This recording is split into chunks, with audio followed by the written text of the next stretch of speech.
Okay, reciprocals.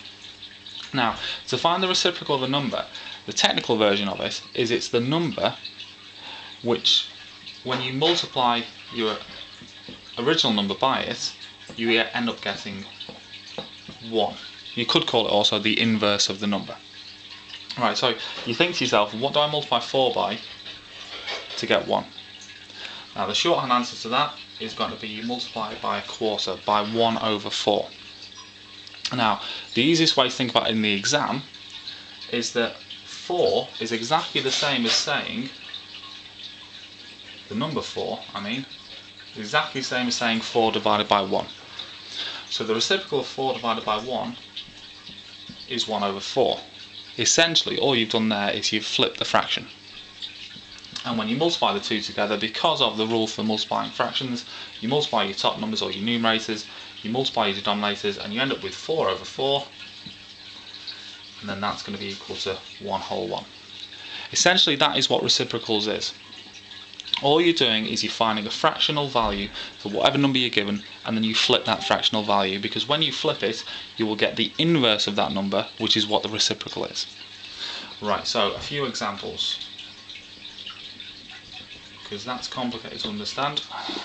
Right, the reciprocal of 1/3.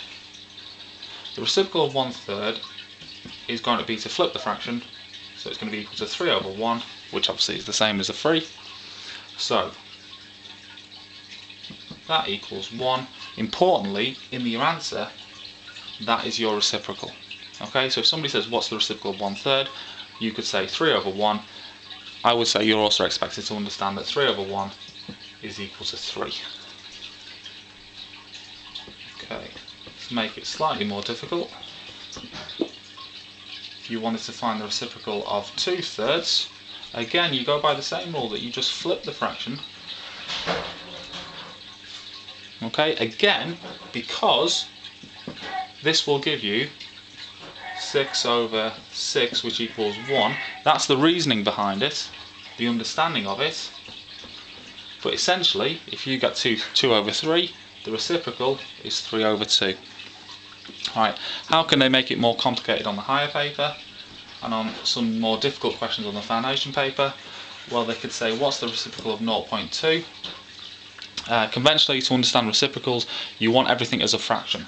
So convert 0.2 into a fraction. 0.2 is 2 over 10 or 1 over 5. So the reciprocal of 1 over 5 is going to be 5 over 1, which equals 5.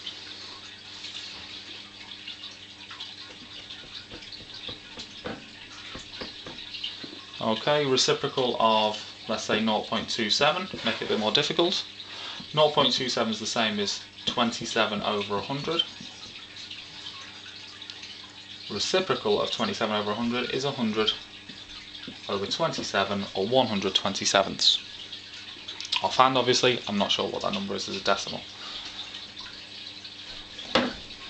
Right, last thing they can ask you is they can give you a mixed fraction. So they could say, what's the reciprocal of 2 and 3 sevenths? Okay, you can't flip a fraction until you have it as a fraction. The whole number as a fraction. So if it has to be top heavy or improper, then that's what it has to be. In this case, 2 and 3 sevenths isn't a singular fraction on its own. So 2 lots of 7 sevenths is going to be 14, plus your 3 is 17. So this is the same as saying 17 sevenths. And then if you want the reciprocal of 2 and 3 sevenths, which is 17 sevenths, you flip your fraction. 7 17ths. That's going to be the reciprocal of your number. Okay. Last thing is a negative.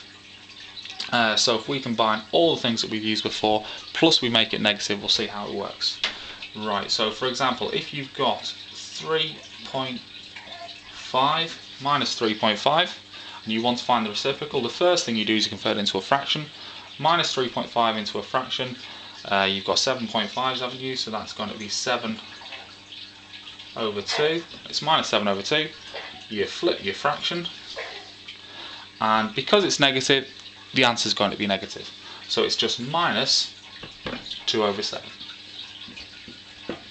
Okay, nothing more complicated than that for reciprocals.